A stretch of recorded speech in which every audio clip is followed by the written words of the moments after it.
Vai, Francisco, e reconstrói a minha casa. Esta voz ressoou nos ouvidos de Francisco de Assis lá em 1205, enquanto estava rezando na igreja de São Damião. São Francisco não hesitou em ouvir a voz de Deus vinda de um crucifixo pendurado atrás do altar. Pouco mais de 800 anos depois, o mesmo desejo de reformar, reconstruir, está presente em outro Francisco, o Papa, eleito em 2013, a quem nós estamos homenageando e destacando os temas principais nesta série especial sobre os seus 10 anos de pontificado. E para a gente conversar um pouquinho sobre a reforma da igreja, o tema principal de hoje, eu recebo os nossos convidados, a professora Maria Inês de Castro Millen e Dom Joaquim Moll. A professora Maria Inês é médica, é teóloga, mestra em ciência da religião e doutora em teologia. Professora Maria Inês, muito bem-vinda mais uma vez ao programa Igreja Sinodal. Uma saudação a todos que nos veem e nos escutam e um agradecimento à TV Horizonte por esse convite. E é muito bom estar aqui com o Dom Moll. Também uma saudação a Dom Moll. Obrigado. O Dom Moll é bispo auxiliar da Arquidiocese de Belo Horizonte, é mestre em teologia e também é presidente da Comissão Episcopal para a Comunicação da CNBB. Dom Moll, bem-vindo também mais uma vez aqui à Igreja Sinodal. Muito obrigado, Marcos, pelo convite, pelo envolvimento nessa série Igreja Sinodal. Muito importante estar aqui. É muito honroso estar com a professora Maria Inês. A professora Maria Inês tem desenvolvido um trabalho muito interessante, importante com seus colegas na área de teologia moral. É importante ouvi-la nesse momento. E um abraço a todos aqueles que estão nos acompanhando e assistindo ao nosso programa.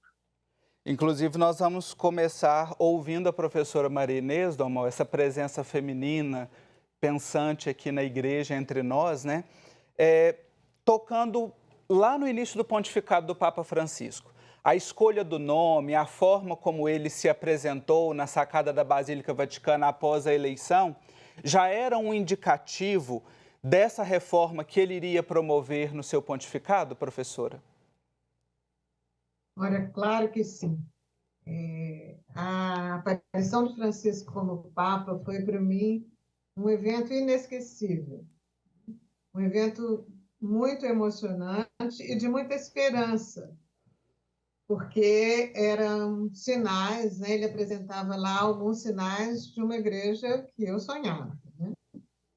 E sinais, vamos dizer assim, que já aparecem desde o começo lá, porque estavam ou faziam parte, estavam presentes e faziam parte da sua própria pessoa, do seu ser, da sua espiritualidade e da sua visão de igreja. Aqui só queria destacar 3 coisas que eu acho que eram a visão de igreja do Papa Francisco, lá desde o começo, que ele continuou falando dela nas suas reformas, nas suas ações. Uma igreja simples e terna, simples, sem maiores aparatos, ele aparece lá todo de branco, com aquele sapatinho preto, sem maiores aparatos, e uma igreja pobre para os pobres, que ele continuou repetindo, terna, porque atos, gestos de ternura, quando ele diz buongiorno, buon pranzo, para as pessoas, eram gestos de cuidado, de ternura, de proximidade. Também uma igreja que se sabe frágil, e que se faz próxima. Uma igreja que pede ao povo, o Papa pede ao povo para rezar por ele, para abençoá-lo. Então, sabe da sua fragilidade como Papa e a fragilidade da própria igreja. Que se faz próxima é o Papa Francisco, que na primeira viagem ele vai a Lampedusa para estar com os que morreram lá, fazer uma homenagem aos que morreram naquele naufrágio, E uma igreja alegre. Eu acho que aqui é uma marca do Papa Francisco. O sorriso também com os olhos. Ele sorri o tempo todo com os olhos e com o rosto. Ele não quer uma igreja, ele diz, eu não quero uma igreja com cara de sexta-feira da Paixão sem Páscoa. Então, eu acho muito interessante. Não quero uma igreja lamurienta, uma igreja das lamúrias, embora ele peça o dom das lágrimas, quer dizer, saber chorar com os que choram, mas sem lamúrias. Então, acho que esse é um pouco o perfil do início e que se manifesta nas reformas do Papa. Belas imagens que a senhora trouxe para nos ajudar a perceber já esse desejo de reforma presente ali na eleição e também na ação, na presença pastoral do Papa Francisco. Enquanto me preparava, né, para esse programa e também quanta coisa tem sido produzida neste período sobre o pontificado do Papa Francisco, eu li um artigo, né, Linhas Forças da Espiritualidade do Papa Francisco, uma reforma a partir de dentro da igreja, da professora Lúcia Pedrosa, da PUC-Rio. E ali ela afirma, Dom Mol, que a reforma que o Papa Francisco deseja é eclesial e não apenas eclesiástica. Como é que nós podemos entender essa afirmação? Marcos, eu acho que a professora Lúcia Pedrosa, aliás, muito competente, outra voz feminina da teologia, da pastoral, da igreja contemporânea, muito importante, ainda jovem, né, que está atuando de maneira muito bonita. É um pensamento que ela expressa, é um pensamento muito, digamos assim, alinhado com aquilo que de fato o Papa Francisco pretende.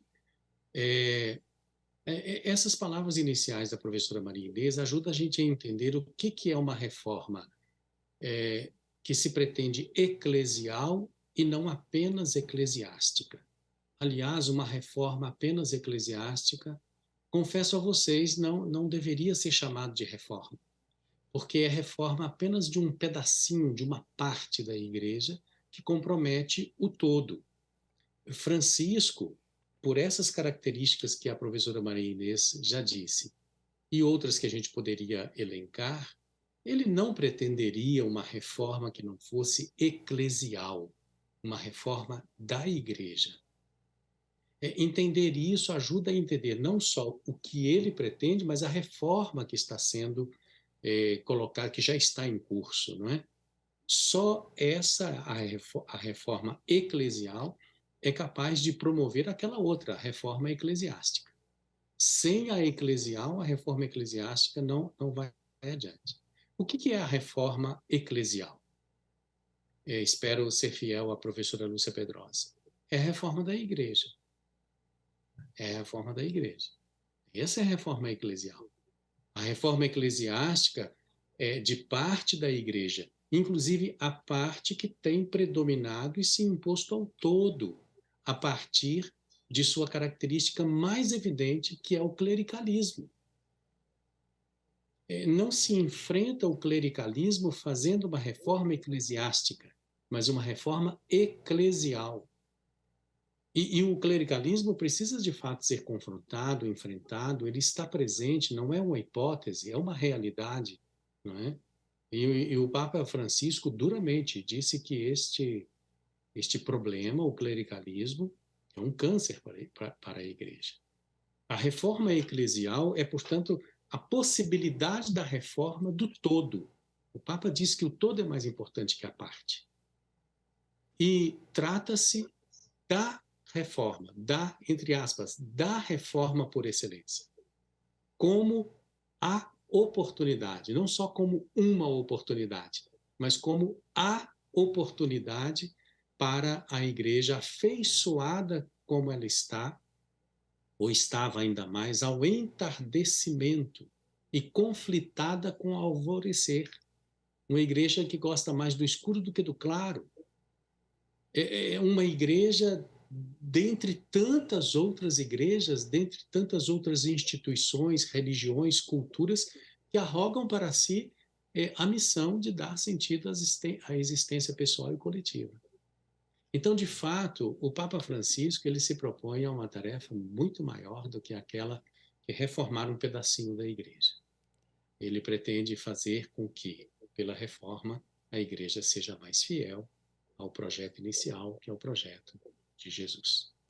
Esse tema, inclusive, do mal do clericalismo, ele apareceu aqui diversas vezes ao longo desta série especial dos 10 anos de pontificado, né, nos diversos temas que nós estamos tratando, e realmente é importante tocar nele agora nessa perspectiva da reforma da igreja. E frequentemente a gente percebe que há reações contrárias ao Papa Francisco, infelizmente, principalmente dentro da igreja, né? Tem gente que está se sentindo incomodada. Será que essas reações, professora Maria Inês, são um sinal de que a reforma em curso, ela está avançando e ela está realmente provocando essas pessoas? Acho que sim, claro que sim, né? Acho que a resistência ao Papa Francisco é cada vez mais estridente, vamos dizer assim, né? É um sinal claro de que as reformas estão acontecendo, né? De que as reformas estão acontecendo, né? E a oposição ao Papa Francisco tem sido mais intensa e mais feroz, vamos dizer assim, precisamente no que diz respeito à reforma do poder, da autoridade, do clericalismo, da burocracia, né, vamos dizer assim, e do governo, que aparece nos sínodos e em tudo que está ao redor dele, né? Essa reforma que Dom Mal fala do clericalismo, né? Uma reforma que o Papa diz uma coisa muito interessante, que eu acho que vale a pena repetir. Ele diz assim: é preciso escutar mais o espírito, e aqui eu estou falando do meu lugar, da teologia moral, é preciso escutar mais o espírito que as regras. E aí incomoda todo mundo, porque o espírito sopra onde quer, fala, né, com quem quer, e inspira o que ele quer, e nem sempre é aquilo que as pessoas estão querendo, né? Então, uma renovação, ele pede uma renovação do coração e das mentes, né? Mudar a mentalidade é uma das coisas mais difíceis, né? 2000 anos de cristianismo burocrático, que tem a ver com carreirismo, com clericalismo, inclusive dos leigos, né? Sim. Então, quando Francisco propõe essas mudanças, ele cria uma resistência enorme naqueles que querem voltar a um passado que talvez nem tenha existido. Então, acho que é importante pensar que essa resistência realmente é uma resposta às reformas que estão acontecendo de verdade, né? Isso. Se o... Domol, eu vou conceder a Sim, palavra ao senhor logo na volta do intervalo, que é bem rapidinho e a gente continua falando sobre a reforma da igreja. Até já. combinado.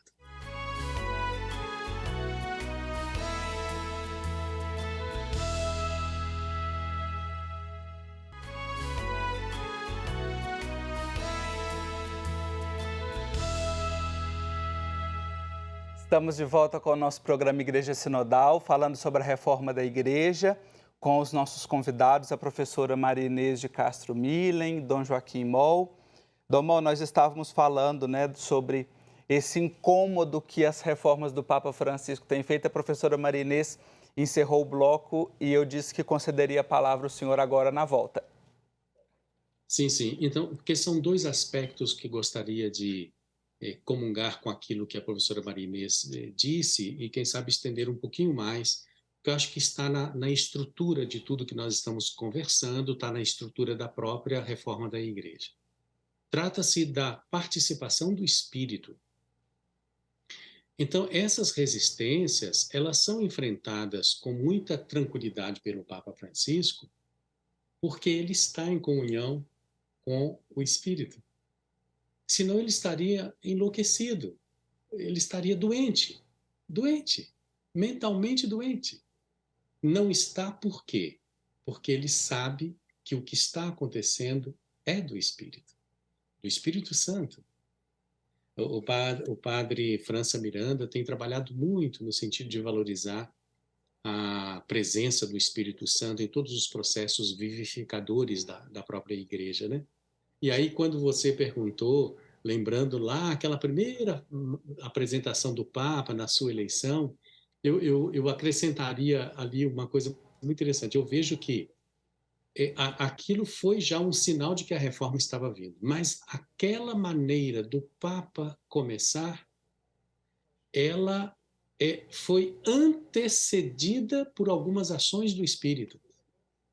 Então, o Papa praticamente ali já estava respondendo ao Espírito Santo. Quais são as ações do Espírito? Primeiro, ele escolheu um latino-americano, argentino, de temperamento argentino, é diferente. Acho que se fosse um brasileiro seria diferente, se fosse um latino-americano de um outro país, diferente, mas um argentino. E o Espírito escolheu alguém da escola da teologia do povo, que é uma teologia muito importante no contexto latino-americano. O Espírito Santo escolheu um jesuíta com vastíssima experiência de Deus vivida no cotidiano da vida do povo. O Espírito Santo escolheu para ser Papa o líder principal da Conferência Episcopal de Aparecida, que falou da conversão pastoral. Olha que tanto de coisas o Espírito Santo fez antes. Então, o Papa, quando se apresenta, ele diz, olha, é isso. Aí entra o que a professora Maria Inês está dizendo. Por isso, a ler, interpretar as resistências sob este ângulo é importante, porque dá também a todos nós as condições de assumirmos, nos comprometermos, viu, com a reforma. Eu hoje já quase não falo mais reforma do Papa Francisco, porque eu acho que a reforma agora é mesmo da igreja. Sim. Ele fez um papel, está fazendo um papel fundamental e tomara que continue muitos anos. Mas é a reforma da igreja. E estas resistências se deve, eu falo com amor. Aliás, eu acho que é prova de amor falar, digamos assim, com clareza a respeito da nossa mãe, a mãe igreja. Porque a igreja esclerosou-se com o tempo, porque esclerosaram-se os gerentes da igreja, os protetores da igreja, os ministros da igreja, os príncipes da igreja. Tudo foi se esclerosando. Esclerosar é passar por um processo de envelhecimento e, sobretudo, consagrar maus hábitos dentro da igreja. Por isso que é importante a reforma da igreja e, de um modo muito particular, é fundamental a participação do laicato. Aí eu acho que as resistências vão sendo vencidas e nós vamos avançar num horizonte muito bonito. Eu costumo dizer que esta reforma é o povo de Deus na igreja tomando posse do horizonte da igreja. Não só da igreja, que toma posse do horizonte. Agarra o horizonte da igreja. O Espírito Santo caprichou, né? Mineiramente falando aqui, estamos em 3 mineiros aqui, ele é danado, né? E nos presenteou com o Papa Francisco. O Papa tem demonstrado várias vezes, né, também com essa formação jesuíta que o Dom Mauro destacou, que ele está mais preocupado com os processos do que com os resultados. Nós podemos considerar, professora Maria Inês, que essa reforma, então, né, assim, já foi abordada aqui de certa forma, não é só algo pontual, mas que ela poderá ser um processo permanente na caminhada da igreja? Sim, e eu acho que são muitos processos instaurados, né, em todas as direções. Eu vou falar daquilo que o Dom Mauro disse agora, da questão do laicato, aproveitando o que ele disse dos leigos, né? Eu acho que é uma das questões que a gente pode falar nessa perspectiva dos processos, né? O Papa vai dizer que a laicidade não é um termo negativo, e ele prioriza o batismo cristão, né? É interessante, numa carta que ele escreveu ao cardeal que presidia a Pontifícia Comissão para a América Latina, ele disse que ninguém foi batizado padre nem bispo, que nós nos batizaram como leigos, né? E ele diz, faz-nos bem recordar que a igreja não é uma elite de sacerdotes, dos consagrados, dos bispos, mas que todos formamos o santo povo fiel de Deus. Então, esse reconhecimento da laicidade, da primazia do batismo, fez com que ele abrisse gradualmente, processualmente, quase todos os escritórios vaticanos para as lideranças leigas, né? Incluindo chefes de dicastérios. Esse é um processo, ele não fez isso imediatamente, mas ele foi aos poucos reconhecendo o valor dos leigos, o lugar dos leigos, priorizando o batismo e fez com que os leigos pudessem participar mais ativamente da vida da igreja. Então, acho que são processos importantes. Esse é um deles, né? Existem outros, não temos tempo de falar. mas acho que são processos que devem permanecer e continuar, né? Porque são inspirados pelo Espírito. Sim. Dom Mol, a gente já está aqui aproximando do fim do programa, mas tem um ponto importante que a gente não pode deixar de falar dentro desse contexto de reforma eclesial, que está a reforma da Cúria Romana, que é vista e analisada de todos os lados, né? Inclusive, no ano passado, o Papa Francisco dedicou uma constituição apostólica, né, a Predicate Evangelium, pregar o Evangelho, inserindo a Cúria nesse contexto da missionariedade. Seria uma chamada para sair da burocracia e assumir verdadeiramente a identidade da Igreja? Toca no ponto. Eu acho que é importante. E é nessa perspectiva. O Papa Francisco coloca a busca do essencial antes daquilo que digamos assim, o enfrentamento da cúria romana, propriamente, não é? Por isso que a gente pode dizer, o Papa chama primeiro, não tanto a reforma da cúria, chama primeiro a essência da Igreja, a razão de ser da Igreja, que é a sua missão evangelizadora, que é tornar o reino de Deus presente no mundo. E isso é mais do que sair da terrível burocracia eclesiástica, esteja ela na cúria romana, na cúria diocesana. É importante lembrar que há um aparato burocrático nas cúrias diocesanas, nas cúrias paroquiais, nas cúrias paroquiais, entre aspas, ali na secretaria paroquial, no ambiente burocrático. A razão da reforma da cúria romana, como você bem lembra, é a evangelização.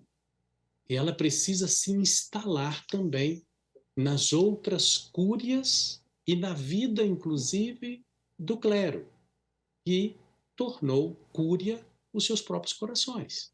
Uhum. Então, os corações aí também precisam ser, não é, de fato, reformados nesse mesmo espírito da evangelização.